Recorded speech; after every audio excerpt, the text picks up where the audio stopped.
DElEd fourth semester सामाजिक शिक्षा एवं सतत विकास चतुर्थ सेमेस्टर। इसमें हमें बताना था हिंसा के प्रकार। ये इम्पोर्टेंट है टॉपिक, हिंसा के प्रकार, टाइप्स ऑफ वायलेंस। ये माना जा सकता है कि केवल शारीरिक क्षति पहुंचाना ही हिंसा नहीं है, अपितु वह सभी क्रियाएं हिंसा हैं जिनसे उद्देश्यपूर्ण रूप से किसी जीव को पीड़ा पहुंचाई जाती है। इस प्रकार हिंसा के विविध रूप या प्रकार दिखाई पड़ते हैं। इनका विवरण यहाँ प्रस्तुत किया जा रहा है। नंबर 1 मौखिक हिंसा, नंबर 2 मनोवैज्ञानिक हिंसा, नंबर 3 शारीरिक हिंसा, नंबर 4 ढांचागत हिंसा, नंबर 4 ढांचागत हिंसा।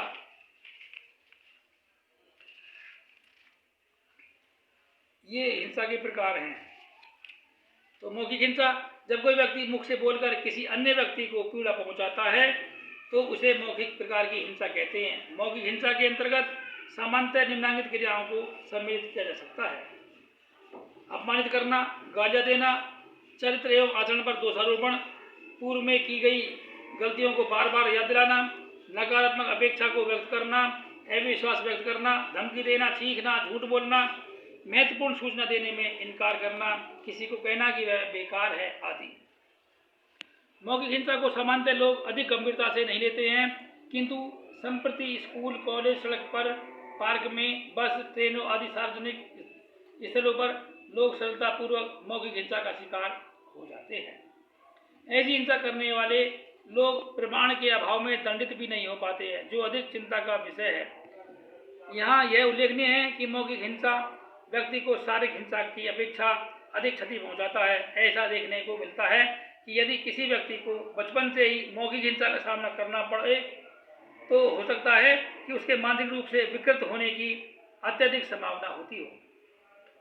मनोवैज्ञानिक हिंसा, साइकोलॉजिकल वायलेंस। हिंसा का यह रूप अधिक कपटपूर्ण है। इसमें व्यक्ति को अपने नियंत्रण में करने के लिए उसकी प्रतिष्ठा एवं उसके सम्मान पर आघात करके उसे क्षति पहुंचाने का कार्य किया जाता है। इसके अंतर्गत सामान्यतः अग्रांकित क्रियाएं की जाती हैं: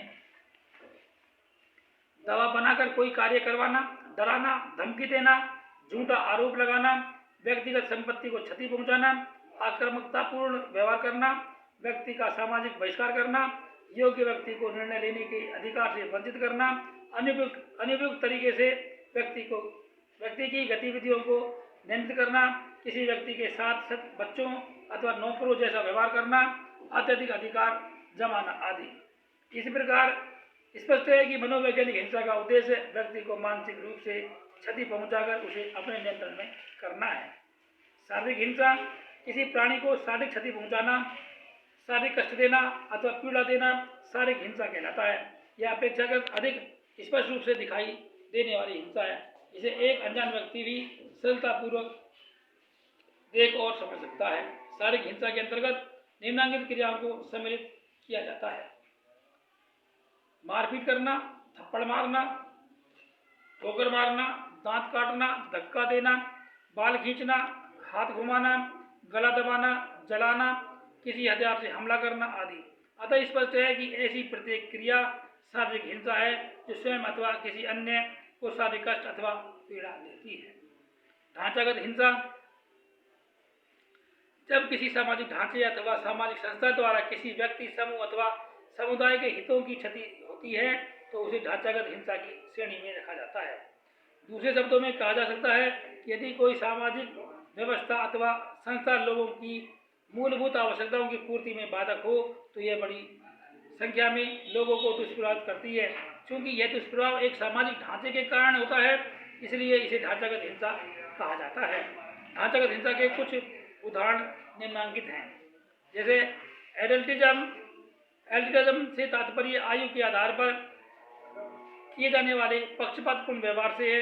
उदाहरणार्थ, सामान्यतः यह मान लिया जाता है कि किसी किशोर की अपेक्षा एक वयस्क व्यक्ति अधिक समझदार होता है और किसी जिम्मेदारी को अधिक अच्छे ढंग से निभा सकता है।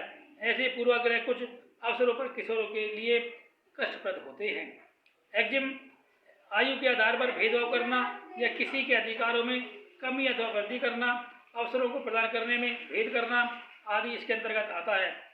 जैसे किसी साक्षात्कार में किसी व्यक्ति को इसलिए चयनित न करना क्योंकि उसकी आयु अधिक है, यह एजिज्म कहलाता है।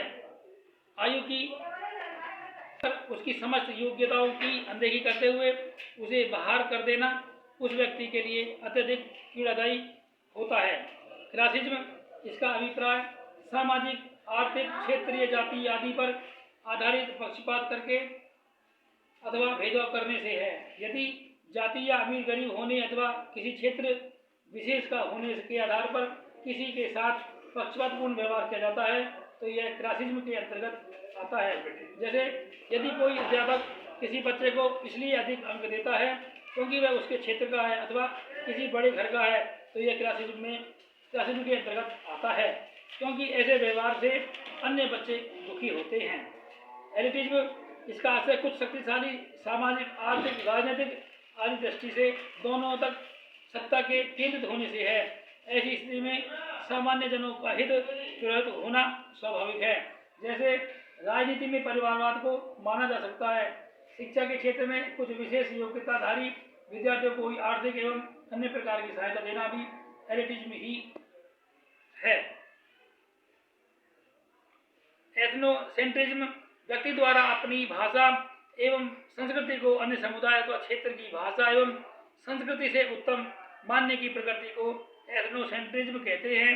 इसमें व्यक्ति अपनी संस्कृति के निर्धारित मानकों के आधार पर अन्य संस्कृतियों एवं उसके मानने वालों का मूल्यांकन करता है तथा अपनी संस्कृति को श्रेष्ठ सिद्ध करने का प्रयत्न करता है।